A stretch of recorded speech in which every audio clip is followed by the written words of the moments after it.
There is a city on the western edge of North America that has spent the better part of 2 centuries convincing the world that the future happens here first. Sometimes it is right. The gold rush that made San Francisco the most important city on the Pacific coast in a matter of months in 1849. The counterculture of the 1960s that redefined American social possibility. The technology revolution of the late 20th and early 21st centuries that reorganized the global economy from a cluster of office parks 30 miles to the south and a neighborhood of converted warehouses within the city itself.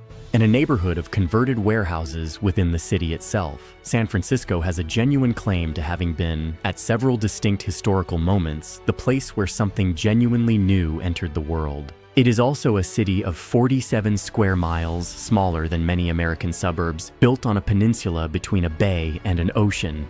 On hills so steep that some of its streets cannot be driven and some of its staircases connect neighborhoods that have no other connection. A city of 870,000 people that has, at various points in the past decade, had the highest per capita income of any major American city and the largest homeless encampments west of New York. A city of extraordinary natural beauty and a housing crisis so severe that it has become the national symbol of what happens when a place becomes so desirable that it prices out the people who make it worth desiring. This is San Francisco. From above, the geography explains everything. The city occupies the northern tip of a peninsula, with the bay to the east and the Pacific to the west, and the Golden Gate, the narrow strait connecting the bay to the ocean, to the north. The Golden Gate Bridge, which spans that strait in 2 towers of international orange steel that have become one of the most recognized structures on Earth, is not merely an engineering achievement. It is a threshold, the point at which the continent ends and the Pacific begins, marked by a structure that seems, in certain lights and certain weather conditions, to float above the fog rather than span it. The hills are the other defining geographic fact. San Francisco has 43 named hills. And the experience of the city is organized around the way the hills create neighborhoods separated by elevation and connected by stairs and cable cars. To live in San Francisco is to live in a city that is simultaneously very small and very large. Small in its dimensions, large in its ambitions and contradictions. San Francisco is not one city. It is a collection of neighborhoods so distinct in character that moving between them can feel like changing cities entirely. The Mission District is the Latino heart of San Francisco, a neighborhood whose cultural identity was established by the Mexican and Central American communities. The murals that cover the walls of the Mission, depicting history, politics, and culture, are the most vivid expression of a community asserting its presence. The taquerias of the Mission are institutions where the food is genuine, the prices are honest, and the clientele is everyone. The Castro is the most famous gay neighborhood in the world. The community that established itself here in the 1970s created something unprecedented. A visible, economically significant urban gay community that would become the center of the fight for gay rights and the community most devastated by AIDS. Harvey Milk, elected in 1977 as one of the first openly gay officials, is not merely a historical figure in San Francisco. He is a presence. In the name of the Harvey Milk Terminal at San Francisco International Airport, in the Harvey Milk Plaza, and in the consciousness of a city, Chinatown is the oldest Chinese community in North America. Established in the 1850s by immigrants who came during the gold rush, they remained despite systematic discrimination, including the Chinese Exclusion Act of 1882, the first law to restrict immigration by nationality and race. The streets of San Francisco's Chinatown, Grant Avenue and its commercial bustle, the quieter residential streets behind it, the temples and the herbalists and the bakeries producing pineapple cakes and egg tarts, carry the compressed history of a community that was told repeatedly it did not belong and refused each time to accept that verdict. The Tenderloin is the neighborhood that San Francisco's promotional materials do not include, a neighborhood of residential hotels and concentrated poverty. Sitting in the geographic heart of San Francisco, adjacent to the Theater District and Union Square, its conditions are impossible to ignore. The people who live in the Tenderloin are among the most vulnerable, and their presence is one of the most direct expressions of the inequality that defines the city. North Beach was the neighborhood of the Beat generation, the literary and cultural movement of the 1950s that made San Francisco the capital of counterculture. The City Lights bookstore, founded by Ferling Heady in 1953, is still operating, a cultural monument to what the neighborhood was and continues to aspire to. The Haight-Ashbury neighborhood is forever associated with the Summer of Love of 1967, when tens of thousands of young people descended on this intersection. The hate of 1967 is not the hate of the present, but the mythology persists as a claim on what San Francisco believes about itself. That this is a place where new ways of living are imagined and attempted, that the freedom to be different is not merely tolerated here, but valued. No Valley, the Richmond, the Sunset, Potrero Hill, each of these neighborhoods has its own character and its own history. Each of them is home to people who identify with their neighborhood first and with San Francisco second. San Francisco's fog is not weather, it is a resident. Karl, the name the city has collectively given its fog, arrives in late spring. Karl persists through the summer, pouring through the Golden Gate and over the Twin Peaks in a daily drama of advance and retreat. The fog is produced by the temperature differential between the cold California current offshore and the hot interior valleys of California. The result is a summer that is frequently cold and gray. The coldest winter I ever spent was a summer in San Francisco. The fog shapes the city's culture. It creates moods. The particular quality of a foggy morning when the city is quieter than it should be. The fog that people curse is also the fog that they miss when they leave. It is one of the things that makes San Francisco feel like itself. On the days when the fog lifts, the warm, clear days of October that locals call the second summer, San Francisco reveals itself with completeness. The bay is a deep blue, the hills are green or golden. The light has the particular quality that painters have been trying to capture for a century. The technology economy and its consequences. San Francisco has always been a city of reinvention,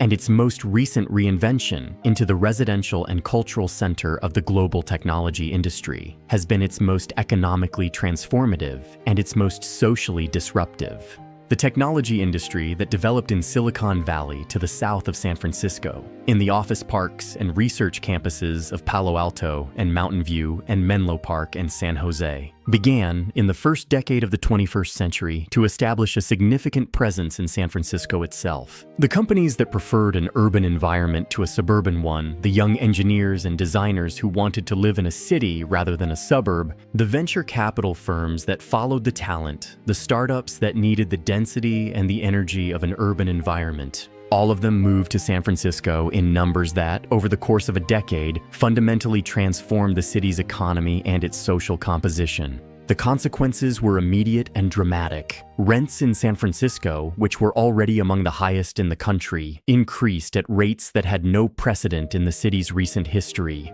Neighborhoods that had been affordable, the Mission, the Tenderloin, the Richmond, the Sunset, became unaffordable within a few years as the influx of technology workers, with salaries calibrated to the economics of a global industry, bid up the price of a housing stock that could not rapidly expand. The displacement of long-term residents, Latino families from the Mission, working-class families from neighborhoods across the city, the artists and musicians and teachers and social workers, whose presence had defined the city's culture, happened with a speed that outpaced any policy response the city was able to organize. The Google buses, the private shuttle buses that technology companies operated to transport their employees from San Francisco to the campuses in Silicon Valley, became the most visible and most contested symbol of the transformation. They were practical solutions to the commuting problem of people who wanted to live in the city but worked in the suburbs. They were also, to the residents who watched them stop at public bus stops without contributing to the public transit system, a symbol of the privatization of urban infrastructure, of a wealthy industry using the public space of the city without accepting the obligations that came with it. The technology industry brought enormous economic activity to San Francisco. It funded the restaurants and the retail and the cultural institutions that a wealthy population supports. It paid the tax revenues that the city used to fund its public services, and it also brought a particular culture, young, educated, predominantly white and Asian, focused on productivity and disruption and the optimization of experience, that sat in uneasy relationship with the culture that San Francisco had developed over the previous half-century. The city that had celebrated eccentricity and difference and the freedom to be outside the mainstream found itself hosting an industry whose social values, while often individually liberal, were organized around efficiency and scale and the commodification of human experience in ways that were not obviously compatible with the San Francisco that had existed before. The housing crisis. San Francisco's housing crisis is not a recent development that can be attributed to a single cause. It is the product of decades of policy decisions, geographic constraints, and political choices that have compounded over time into a situation that is, by most analyses, the most severe urban housing crisis in the United States.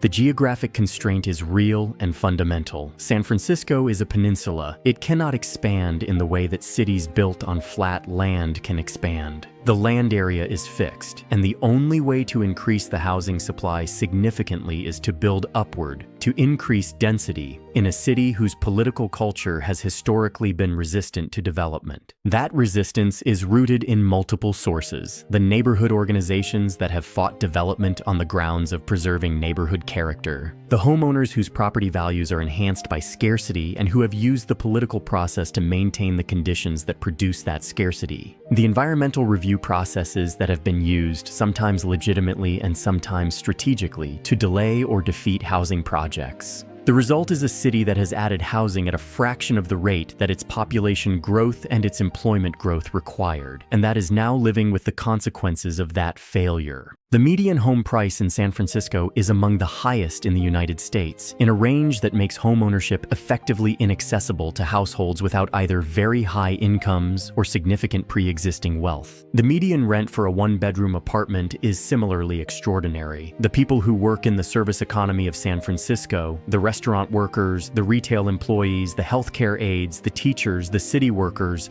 and they are, in many cases, unable to afford to live in the city they serve. They commute from the East Bay, from the South Bay, from distances that the city's geography makes long and the region's traffic makes longer. The homelessness crisis that is visible on the streets of San Francisco, the encampments in the Tenderloin, the people sleeping in doorways in the financial district, the RVs parked on residential streets in neighborhoods across the city, is directly connected to the housing crisis, though it is not reducible to it. The people who are unsheltered in San Francisco are there for reasons that include the housing market and also include mental illness, substance use disorders, and the inadequacy of the social service systems that are supposed to address these conditions. The city spends more per capita on homelessness than almost any other city in the United States, with outcomes that the spending would not predict, in a demonstration of the limits of money alone as a solution to problems that are simultaneously economic and social and medical and political. The cultural life of a city that believes in culture.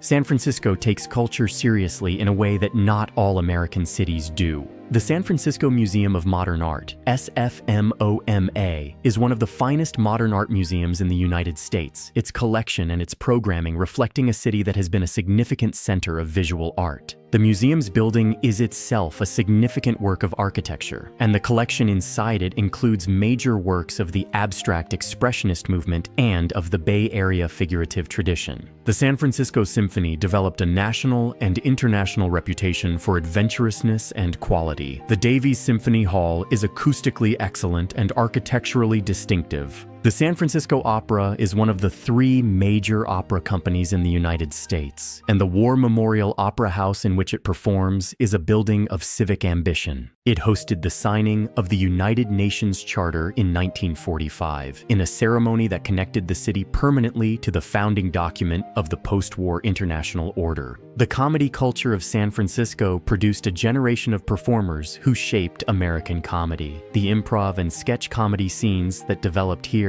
have been a significant part of San Francisco's contribution. The book culture of San Francisco is serious. The city has more bookstores per capita than almost any other American city, and the relationship between San Francisco and literary culture, from the Beat generation through the various waves of literary activity that have followed, is one of genuine engagement rather than mere decoration. From the Beat generation through the various waves of literary activity that have followed, the readings and the literary events reflect a population that reads and takes reading seriously as a civic practice.